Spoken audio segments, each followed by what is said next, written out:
میرا سوال ہے، اللہ تعالیٰ اپنی صفت رحمانیت سے انسان کی پیدائش سے قبل اس نے زمین اور آسمان پیدا کیے اور بشمار چیزیں اس کی خدمت کے لیے پیدا کی. اللہ تعالیٰ فرماتا ہے کہ میرا سوال خاص طور پہ اس طرف توجہ مذکور آپ کو کرانا چاہتا ہوں کہ اللہ تعالیٰ زمینوں اور آسمانوں کے درمیان جو کچھ ہے اس پہ حضور روشنی کچھ ڈالیں، خاص طور سے قرہ ارض اور اس کے گرد و نواح کے متعلق میں زیادہ دلچسپی رکھوں گا. یہ تو ایک سائنسی سوال ہے. بیٹھیں، تشریف رکھیں. ایسے آپ کا ذہن صحیح فلائٹ لے گیا ہے ماشاءاللہ، اور عین آسمان اور زمین کے درمیان جا کے ٹھہر گیا.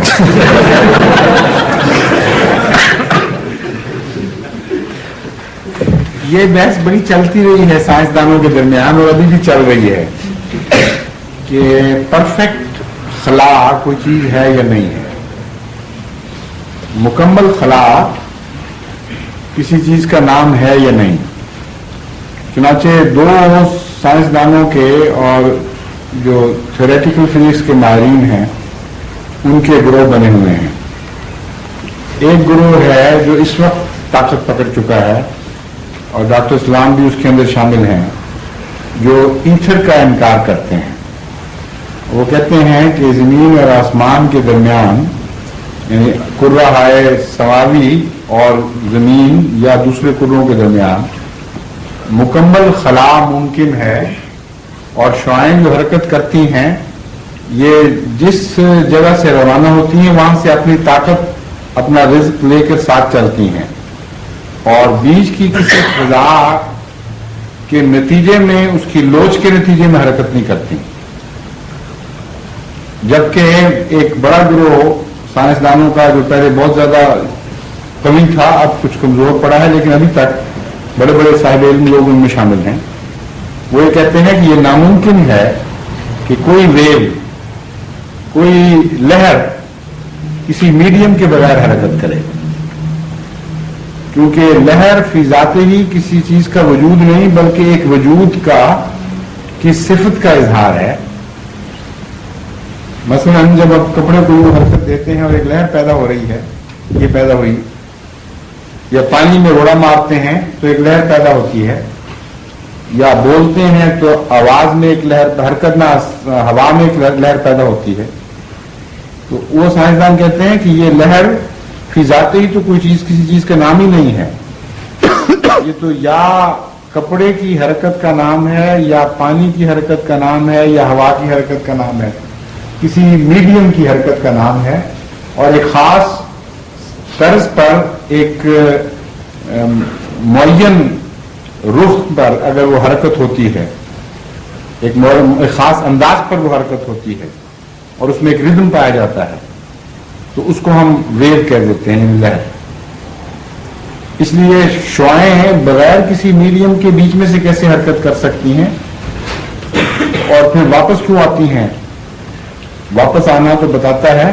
کہ جس طرح پینڈم گھومتا ہے یا الاسٹیسٹی کے نتیجے میں، لوچ کے نتیجے میں ویو پیدا ہوتی ہے، ادھر گئی وہاں سے دھکا لگا واپس آئی، یہ حرکت یا نہیں، اور چیز دبنی شروع ہوئی، اٹھنی شروع ہوئی، اس کا نام ویو ہے.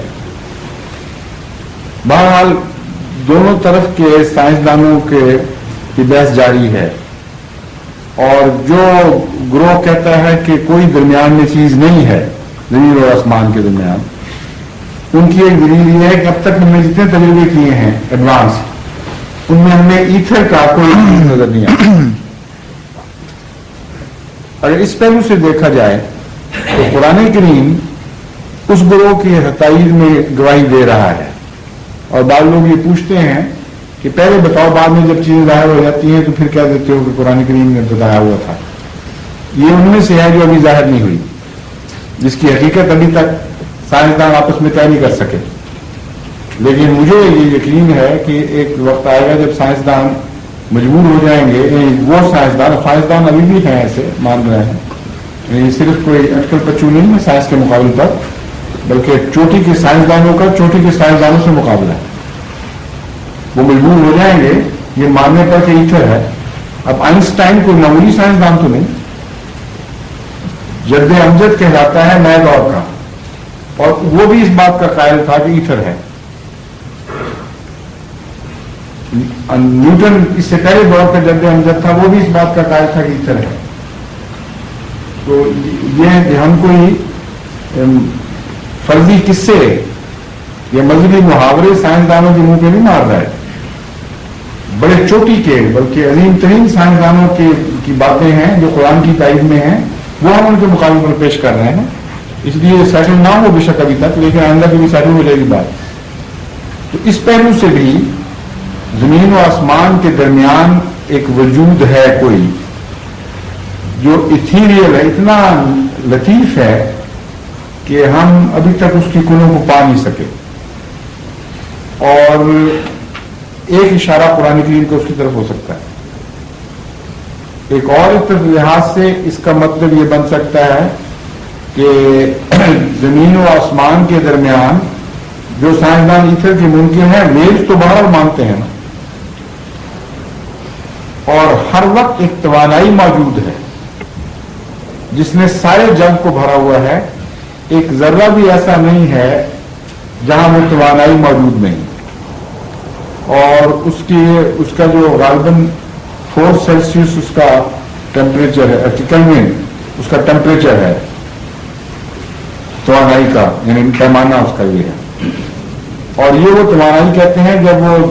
کائنات وجود میں آئی تھی 14 بلین سال پہلے، اس وقت جو دھماکہ ہوا تھا اس کی قوت ساری جگ کو بھرا ہوا ہے، اور ہلکے ہوتے ہوتے ابھی تک بھی ہر جگہ موجود ہے وہ قوت۔ تو خدا تعالیٰ جب یہ فرماتا ہے قرآن کریم میں کہ زمین اور آسمان اور جو ان کے درمیان میں ہے، اس زمانے کے انسان کے تو وہم گمان میں بھی نہیں آ سکتا تھا کہ بیچ میں ضرور کوئی چیز ہوگی۔ تو یہ چیزیں تو ثابت شدہ ہے نا کہ توانائی کی بعض شکلیں بیچ میں موجود ہیں، اور پھر دوسرے سیاروں سے جو روشنیاں آ رہی ہیں، جو ریڈیو کی توانائی ظاہر ہو رہی ہے، جو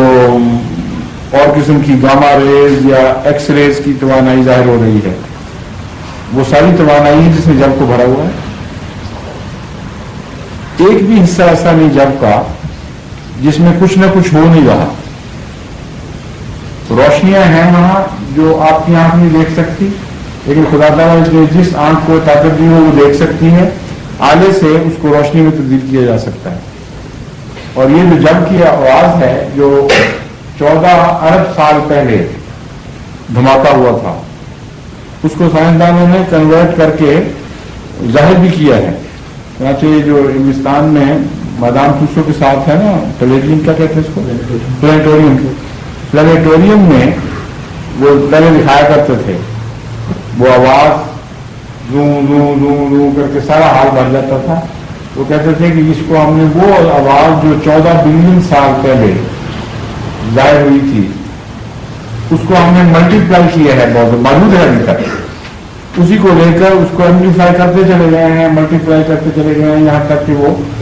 یہ آواز بنی تھی جو آپ نے سنی ہے، یہ اصل آواز ہے، فرضی نہیں بنائی گئی۔ تو سائنسدان ان حقیقتوں کو پانے لگ گئے جو آج کے سائنسدان جو قرآن کریم نے بیان کیے ہیں پہلے سے۔ ایک یہ بھی ممکن ہے کہ ان کے درمیان جو میٹیورز، ذرات، کئی چیزیں گھومتی پھر رہی ہیں، ظاہری معنی موٹے معنوں کی حیثیت بھی ممکن ہے۔ پھر خدا تعالیٰ کی مخلوق کی شکلیں بہت سی ہیں جن تک ہماری رسائی نہیں، یہ جو متفرق سطحیں ہیں وجود کی، ان تک ابھی انسان پہنچا ہی نہیں۔ چنانچہ اب ایک سائنسدانوں کا گروہ اپنی سوچوں کو اس طرف بھی لے جا رہا ہے کہ ایک ہی وقت میں پلینز آف ایگزسٹنس مختلف ہو سکتے ہیں، یعنی وجود کی سطحیں اتنی مختلف ہو سکتی ہیں کہ منفی ڈائمینشنز بھی ہوں اور مثبت ڈائمینشنز بھی ہوں۔ چنانچہ بعض سائنسدانوں نے یہ کہنا شروع کیا ہے کہ جب بلیک ہول کے ذریعے ایک کائنات ڈوب جاتی ہے اور غائب ہو جاتی ہے، اور سپر کر ایک ذرے میں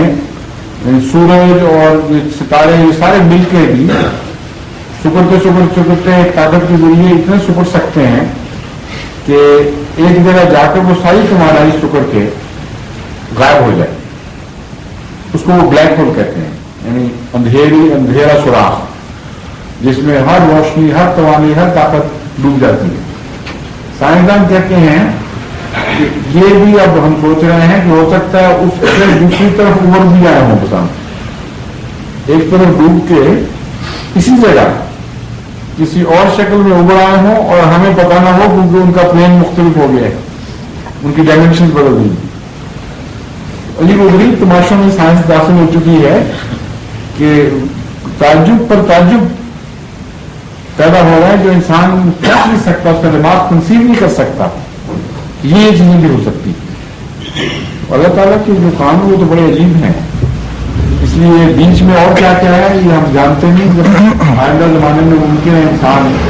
تو خدا علم عطا فرما دے تو نئی چیزیں بھی دریافت ہو رہی ہیں، کچھ اور بھی ہیں بیچ میں. حضرت مسیم علیہ السلام نے لکھا ہے کہ فضا کا ایک ذرہ برابر جگہ بھی اللہ کی مخلوق سے خالی ہے. بالکل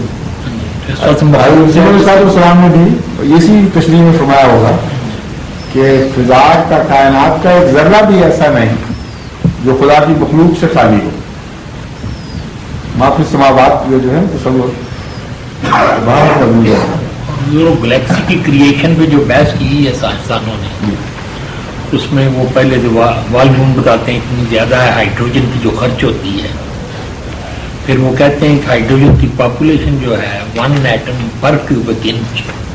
اتنی بڑی گلیکسی بننے کے بعد بھی اس میں فرق نہیں آتا.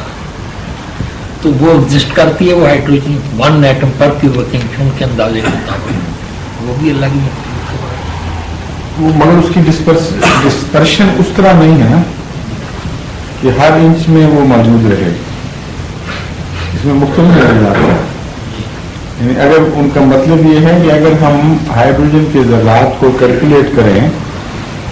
تو وہ اس ساری فضا کو اس طرح بھر دیں گے کہ ہر انچ میں ایک ہائیڈروجن کا ذرہ آ جائے گا. تو اس کے باوجود پھر خالی جگہ رہ جائے گی نا کچھ، کیونکہ ایک ذرہ ہائیڈروجن کا 1 انچ میں اتنا چھوٹا ہے کہ اگر یہ ساری زمین آپ تصور کر لیں اور اس کے مقابلے پر ایک چھرا رکھ لیں تو وہ چھرا بھی اس ہائیڈروجن کے ذرے سے زمین کے مقابلے پر بڑا دکھائی دے گا.